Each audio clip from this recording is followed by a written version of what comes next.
Hey guys, how are we? This is Eags. I've been absent on YouTube for the past few months. Pretty disappointing, and I want to get back into it because it's another way of interacting with the community and growing my shit brand. So welcome back, I guess. Today I'm bringing you an in-depth guide on how to play jungle AP Shaco. Most of the things I'll be talking about are in my Mobify guide, which now has over 1.2 million views, so thank you to everyone who has upvoted that and appreciated it. A link to that will be in the description. For those of you who don't know me, I'm a 3-times Challenger Shaco player from the Oceanic Super server, and I consider my mechanics on Shaco to be the best going around when I'm in form, or not tilted. I just want to briefly address the AD versus AP question, which is something I get asked every day on stream about. You guys have to understand that these players who are Grandmaster and above in like EU West, Korea, do you guys think they're still in there? Or still in high elo because one of their, I don't know, runes is different to yours? Or do you think they're still in high elo because they build blue smite instead of red smite? The reason they're still in that elo, and probably would be if AD Shac was even worse, is because they know how to play the game better than 99% of players. And the funny thing is that even those blokes would probably admit that AD is shit and AP is definitely better. But the big difference is in their decision making and their macro. Now, both of those things I won't be talking about in this guide. So if you are interested in playing the game like a high elo player, I've recently started offering coaching sessions, which is 75 Aussie dollars for a 3 to 4 hour session, which is probably like 50 US. And saying that, like, it actually sounds fucking cheap as when I say it, and it is. So everything that isn't in this video will be in one of those coaching sessions, and everything I've learned from being Challenger the last 3 seasons and climbed to that, you know, rank 16 from low elo or whatever, is in that package. So if you are interested, DM me on Discord if you want to escape your elo hell. First off, I want to talk about the playstyle because this is important. Because it's not the same as what AD Shaco has been the last few seasons. AD has been about one-shotting carries and farming. AP, of course you still farm, but it's not about one-shotting. It's about micro, IQ, brain power, you know, that 5-head shit, pink ward-esque. That's what it's about. So we need to orientate the rest of our choices around this pink ward playstyle, if you will. Quick note on learning AP Shaco as well. It takes time. I think a lot of Shaco players who are used to the AD style don't even give AP a chance, and I understand it's different and it is harder, no doubt. But if you're going to give yourself one game to learn it, of course you're going to be uninterested in playing it, even if it is better. You've got to give these things time. And effort as well, which might even be more important. Runes. Now, instead of showing you my rune pages, I'm going to tell you what the best rune choices are for AP Shaco, and no matter what page you're running, they should be in that page no matter what. And there's only 4 of them. So the first one's obvious, Dark Harvest. Procs on your boxes, Proto Belt, which is what I build, and we'll get into that. Your E, Executions. Your R, Explosions, Blue Smite. Electrocute is useless because we're not one-shotting carries. Halo Blades, Y, you know, you're not going AD or attack speed or anything. And Predator. Dog shit. So we don't need Burst from Electrocute or any of the other ones. Dark Harvest is the go-to. Second, Eyeball Collection. It's easy to stack. It's as simple as that. Third, Attack Speed and Minor Runes. So the Minor Runes where you can pick your Adaptive Forces and whatever. First one, Attack Speed.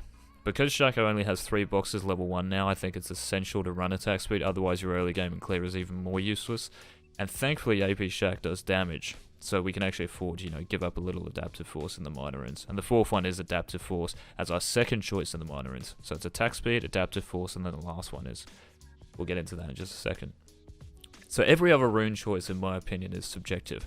I like Taste of Blood, because it gives us sustain in team fights, and staying alive and baiting abilities is what AP Shaco is about. I was taking Ultimate Hunter all the time until probably like the last week or so. And I've been running Relentless, and it feels really nice. If you have at least 3 stacks early in a game, it feels as if you have mobility boots when you buy cooldown boots. I think there's a case to be made that Ultimate is a tad excessive in terms of cooldown, but both choices are viable, I think. But Relentless feels really nice. Definitely give it a go. The secondary tree is up for debate. So I didn't mention, you know, any of these secondary tree runes, if you will, as being kind of compulsory, you know, mandatory to run. As long as it's sorcery or inspiration, so one of those two, and then whatever else is really up to you. Well, for the most part, I guess, but if you prefer sorcery, I'd recommend Absolute Focus, Nimbus Cloak, Transcendence, and Gathering Storm. So 2 of those as your choices. If you prefer inspiration, then Magical Footwear and Cosmic Insight are the best. I've always ran that, nothing else. Approach Velocity gets mentioned as well, and there might be some other runes, Nullifying Orb if you're against like heavy AP comps, but the ones I recommend, just stick with them, trust me. The last minor rune depends on the enemy comp. So we've got attack speed, adaptive force. And the last one, if they're mid and jungle are both AP, take magic resist. If they're mid and jungle are both AD, then take armor. If it's AD and AP, I'll just take armor. Items. Same again here, there are a few items that I always buy, and after that it comes down to team compositions and what everyone else is building really. Sometimes how fed you are, but... The first 3 items I always buy regardless of the situation are Runic Echoes, so your blue smite jungle item, cooldown boots, lucidity boots, and proto belt. Now the first 2 are obvious and don't need explaining, Echoes and cooldown boots, so let's discourse about the proto belt choice. GLP or proto belt is another question I get asked. Probably far too often, I think. Proto belt is 300 gold cheaper. Gives you health over mana, which is far more useful because it gives us a little bit more survivability, and mana we already have from our jungle item, and blue buff if you take them. The active is far more useful because it acts as a gap close and we don't really need another item to slow an enemy down. We already have our E, which will be on a very short cooldown once max with 40% CDR. So the only thing you're paying more for when you buy a GLP is the extra 10% cooldown reduction. But if I take blue buffs, or buy a codex to build into Zhonya's or Nash's, I'm at 40%. And that's shortly after. So let's say I had Echoes, cooldown boots, and proto belt. Codex is 900 gold, that's really not that long after, and I'll have 40%. Or I could just take a blue buff, as I mentioned. The games I've tested GLP, there have been plenty of situations where I'm like, proto belt would be so much better here, or wish I went proto belt. And at no point in the hundreds of games using proto belt have I wished I bought GLP instead. After those 3 items, there are many options. So Nash's is great once it's completed. Building it is a little bit awkward. So if you are going to build it, then try to buy it all in one go after a codex, which is 2100 gold after the codex, of course. It may take time, but having a stinger in your inventory is just not optimal. Leandry's is probably the other item I build the most. It's great against tankier comps, and even for you, it gives you everything you want. So AP, health, and the passives complement our playstyle because we're usually in fights for longer.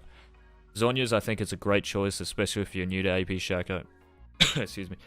And works in any situation. Even if the enemy team doesn't have a lot of attack damage, the active is perfect to play around our cooldowns and lets us initiate fights in some situations. Banshees is an underrated choice, in my opinion, and is what you probably want to build instead of Zhonya's if the enemy team has a lot of magic damage or certain abilities like stuns, snares, even TF ultimate.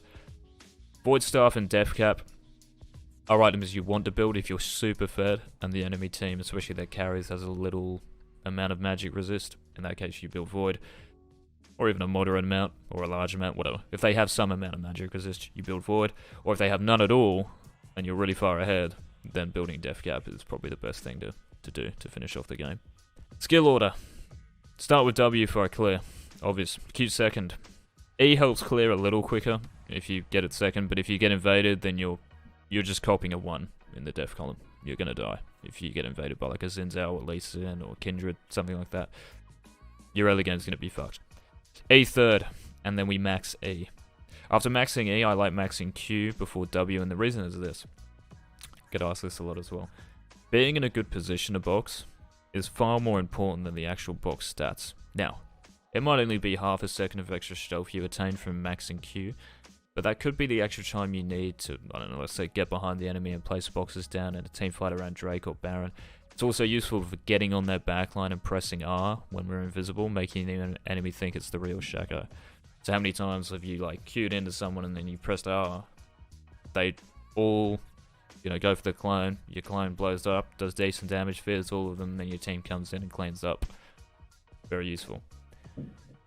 Clears. The best clear is the Raptor and red clear into Krugs, and this is the only clear I'm going to be talking about.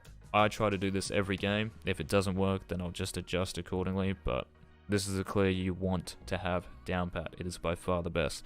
If you think this clear is risky, then you can't do it. It's as simple as that. But if, you know, you can do it if you practice it and get the box placements and timings right. This clear works regardless of what rune page you're running. Cosmic Insight makes it more forgiving in terms of the timings, but you don't need it. The blue side, first box on one side of the Raptor camp at 50 seconds, and that's very important. Half a second late and it won't work, unless you're running Cosmic Insight. Again, the forgiving part. Second box on the other side of Raptor Camp as soon as it comes off cooldown. Third box I place in between the lily pad and the small rock formation as soon as possible. If you guys are having trouble, just zoom in and have a look, pause the video. The fourth one is the most important one, and this is all for blue side, because it can either secure the clear or reset the large raptor. If you place it too soon, the raptor will prioritize targeting you instead of the box. Same if you place it too late. Ideally, you want to place the fourth box over the wall as the raptor is attacking the third box. The raptor should recognize the fourth box, and as it runs towards you, after recognizing it, the box will fear it and then draw aggro. That's the key part of the clear. For red side, same placement and timing as blue side for the first, second and fourth box. The third box placement is similar, but the terrain is different. I place it between two patterns on the ground. It's hard to explain this one, but zoom in and have a good look. There's a line in the top pattern, and I place the box next to that line. I'm sure you don't have to be that specific, but it works every time for me, so if it ain't broke, don't fix it.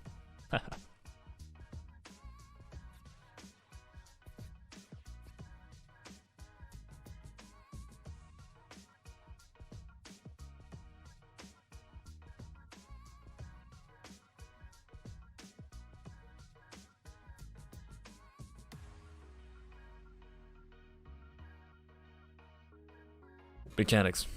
Early game, your box placement is key when you gank or fight. Too far away and it won't even feature in the fight, too close and it's easy to run away from, unless your laner has CC. Most of the time, dumping a box near the enemy will work. Serving E when you gank early is also important because it maximizes the damage, along with the Dark Harvest, especially if they have flash or an escape because the slow acts as a gap closer. Know your Q spots as well, very important. There are some Q spots where you can gank from like Tri-Brush, top side and bot side, and not be seen by the turret if you do it really well. There's also a nice spot in mid. It's very important to know all of these because it could be the difference between getting a kill and then snowballing and winning, and not getting a kill and wasting whatever, ignite and stuff, and then you have to just AFK farm. Team fighting around your cooldowns and anticipating abilities, so this is like mid-late game. Explaining how to team fight on AP Shaco is an unenviable task because it's so hard, right? There are so many ways to play a fight and so many mechanics combos you can use to be effective, but I can tell you guys not to play as if you're a one-shot nuke enemy carries champion, so the AD style. It won't work, trust me. Cooldowns, items, boxes are every fight you want to use everything you have, and if you dodge the important abilities and can bait the enemy team into focusing you or your clone, your team will most of the time come out on top in a straight up 5v5.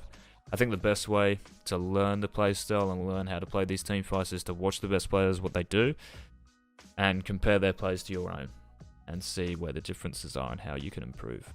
Guys, that's it for the guide. Thanks so much for watching.